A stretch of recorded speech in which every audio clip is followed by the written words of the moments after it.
আওয়ামী লীগের সাধারণ সম্পাদক এবং সড়ক পরিবহন ও সেতুমন্ত্রী ওবায়দুল কাদের বলছেন, আমরা জানি দেশের রিজার্ভ ১৯ থেকে ২০ বিলিয়ন ডলারের মধ্যেই ঘুরপাক খাচ্ছে। রিজার্ভ কিভাবে ১৩ বিলিয়ন ডলার নামলো তা গভর্নরকে জিজ্ঞাসা করুন। আজ শনিবার ২৮ মে দুপুরে আওয়ামী লীগের সভাপতি ধানমন্ডির রাজনৈতিক কার্যালয়ে এক সংবাদ সম্মেলনে তিনি কথা বলেন।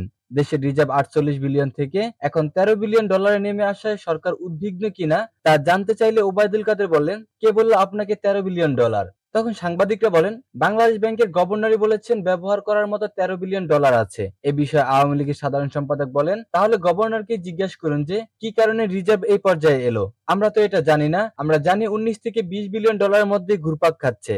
সাংবাদিকদের তো বাংলাদেশ ব্যাংকে ঢুকতে দেয় না, তাহলে গভর্নরকে জিজ্ঞেস করবে কিভাবে? সাংবাদিকদের এমন প্রশ্নের জবাবে ওবায়দুল কাদের বলেন, পৃথিবীর কোন দেশের সেন্ট্রাল ব্যাংকে সাংবাদিকরা অবাধে ঢুকতে পারছে?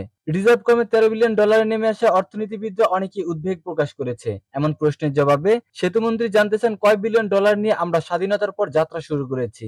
এখন আমাদের রপ্তানি আয় বাড়ছে, রেমিটেন্সও বাড়ছে। এগুলো বাড়লে রিজার্ভও বাড়বে।